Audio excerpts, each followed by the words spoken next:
A 10 million liter tank with over 140 species, including hundreds of sharks and rays, viewable through a 48-meter tunnel and from the mall levels, offering a unique experience like shark encounters. Ayan.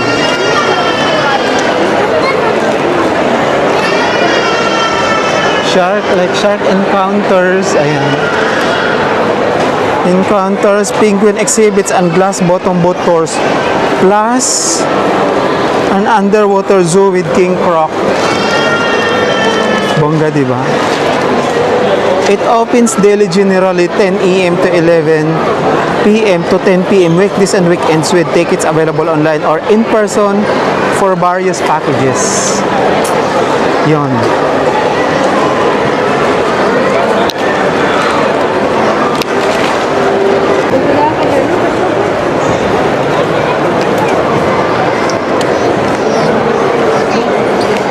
Ang ganda.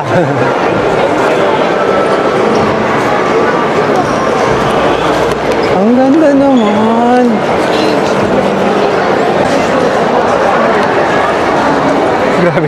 Grabing tao sa Dubai mo.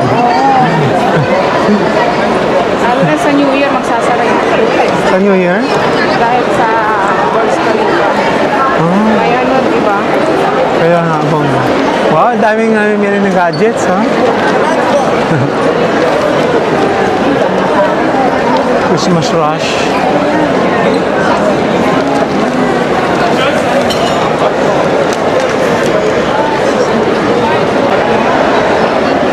Diba? Di mahalagang karayan.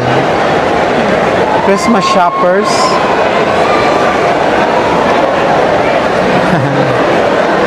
Christmas shoppers or Christmas ano? Nanood lang yun sila. Ay, dahil sa fountain, no? Dahil Christmas, di ba? Halo na meron. So meron na ngayon. Excited na makapture yung fountain sa Burj Khalifa. Saan kayo pupunta fountain? Oo. Fountain kami. Naliligaw ka. Naliligaw ka. Naligaw din sila. Kami dito. Reso nga, oh. Meron din doon. Ito na lang tayo na. Burj Khalifa ata yan mismo. Ano tayo? Doon na lang tayo. Alam mo yung labasan na yung... Wala. Nakasara doon. Nakasara yan? O, dito lang talaga.